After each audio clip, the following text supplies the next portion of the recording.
There seems to be dead fish floating everywhere. This is In Through the Outdoors, and I'm your guide, Chasen Walter. If you're paying attention to sloughs and small lakes along roadways, you've noticed fish floating along shore. Everything seemed to be going along just fine, and toward the end of the season, we started to get more and more snow. With more snow cover, vegetation under the ice doesn't have the opportunity to produce oxygen, and they die emitting more carbon dioxide, which obviously reduces the amount of dissolved oxygen in the water. When O2 drops below 2 parts per million, fish start to die. All of that's pretty easy to understand, but what's up with some fish floating and others not? There are a number of factors that come into play, maybe too scientific even for this episode, but it's interesting. It seems the one and only fish you see floating are carp. We had to clean a rocky shore off the beach at my friend Chad's place, and there were hundreds of carp floating, but it was interesting. The walleye, catfish, and pike weren't. Part of the easy science is the fact that some fish are slightly denser than water, therefore they sink. It could be some fish just swam to the bottom, releasing gas from its air bladder and died right there, or maybe it's the fact that fish like carp are extremely oily. We know that decomposition will fill a body cavity up with gases, and that'll cause a fish to float back up to the surface. If we were to take a boat and an underwater camera out on a lake that shows signs of winterkill with floating fish, you might be surprised at the large number of fish you see dead at the bottom as well.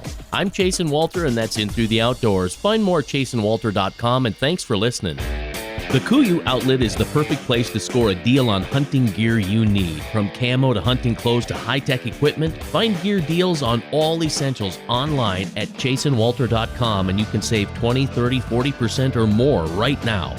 I'd love it if you follow In Through the Outdoors on Facebook, YouTube, Twitter, or Instagram. Download the podcast, and if you enjoy newsletters, subscribe to the Caster for original ITTO content and outdoor news at chasenwalter.com.